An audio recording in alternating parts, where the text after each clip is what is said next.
years ago to demand the sacred right to vote for all Americans. It was so that we, the people, could decide who represents us, could demand that our interests, our health, our prosperity, our rights be upheld, respected, and expanded, so that we could have moments like this one, where Georgians in their millions have said enough. Enough incompetence, deceit, corruption, division. Change has come to Georgia. Change is coming to America.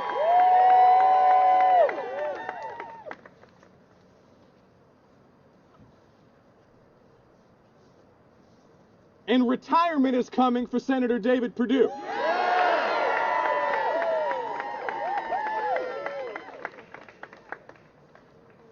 Because a majority of Georgians have stood up to reject his request for a second term. A senator who saw fit to continue to attack our health care in the midst of a pandemic. A senator who told us that this disease that's taken 250,000 American lives was no deadlier than the ordinary flu, while he looked out for himself. A senator who has shown no spine and no independence, who has sold out our values and our interests to his donors and to this president.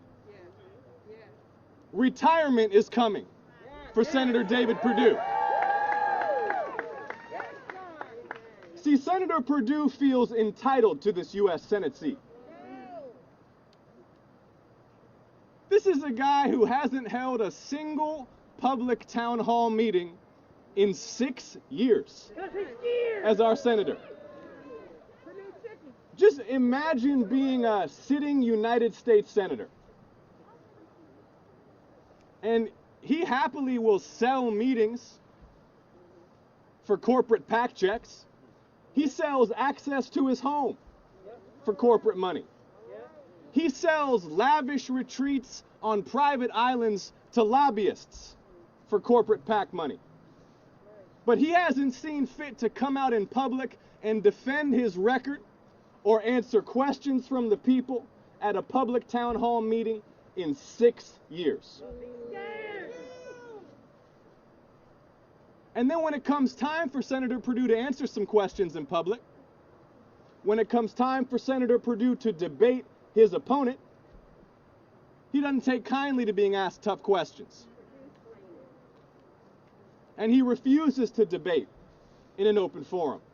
Because Senator Perdue cannot defend the indefensible. He cannot defend attacking our health care in the midst of a pandemic. He cannot defend misleading us so profoundly about a threat to our health and our prosperity that's taken such a human tragedy. He cannot defend being such a weak enabler of this president who doesn't deserve his loyalty or our support. See, what we're demanding, what we deserve from our leaders, what we deserve from our government, it's not that complicated. It's not mysterious. We believe that every single Georgia family should have access to affordable housing, affordable health care, education without debt, dignified work that pays a living wage, equal justice under the law regardless of race and regardless of class. It's not that complicated. We expect our leaders to unite us to confront threats like this pandemic, to appeal to us to see what brings us together rather than drives us apart, to remind us, y'all, that we're all Americans. We're all in this together. We rise or we fall together. This isn't about red versus blue. This isn't about party labels. This is about human lives, human decency, human rights, the human consequences of elections. So now this race is headed to a runoff.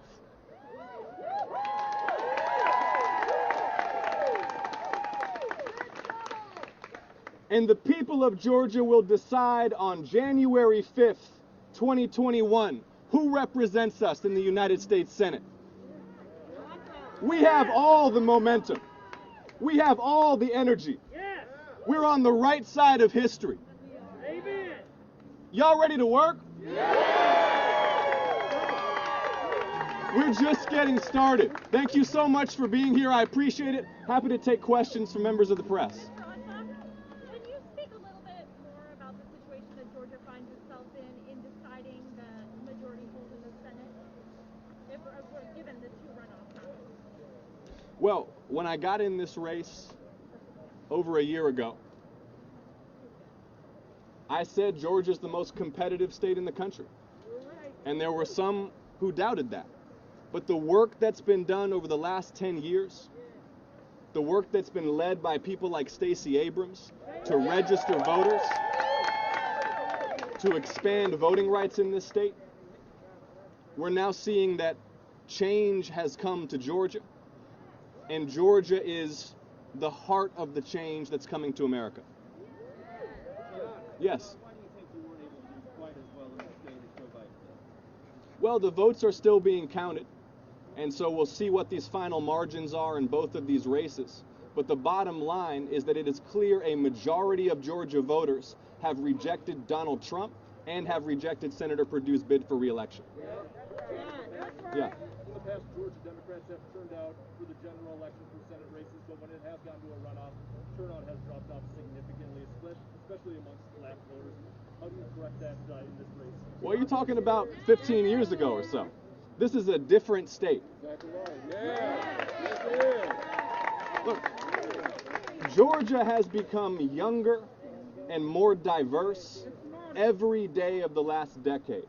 And the effort that has gone in to registering voters, empowering voters, is unprecedented, unmatched anywhere in the country.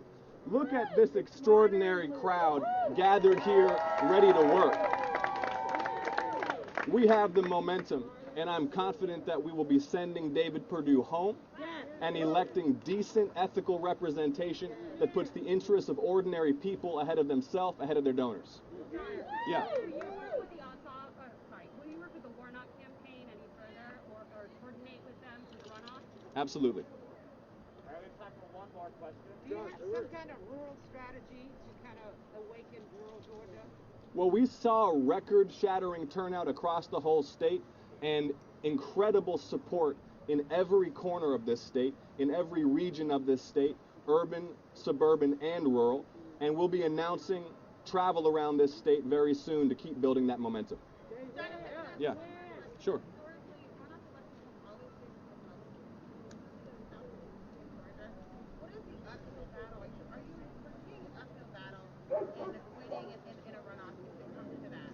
No, Senator Perdue faces an uphill battle, having been rejected by a majority of Georgia voters because he is unable to defend an indefensible record.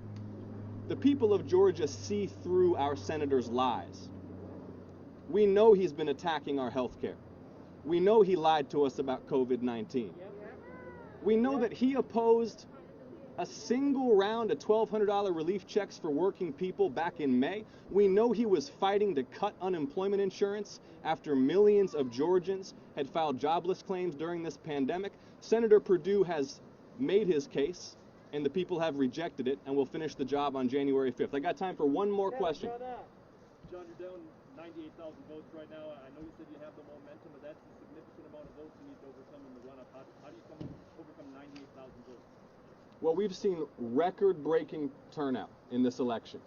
And thanks to the incredible enthusiasm and tenacity and dedication and support of the people of this state, no Georgia Democrats ever received this number of votes before in any election in this state. All of the momentum is on our side, and we're just going to keep building on what we've built so far. Thank you so much, everybody. I appreciate it.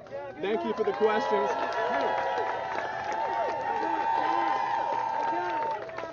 You get a selfie with everybody?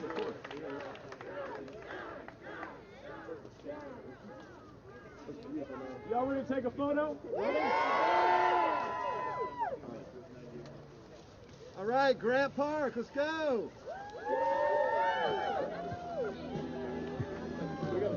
Awesome, man. So excited this morning. Absolutely. We're here. Social distance, yo!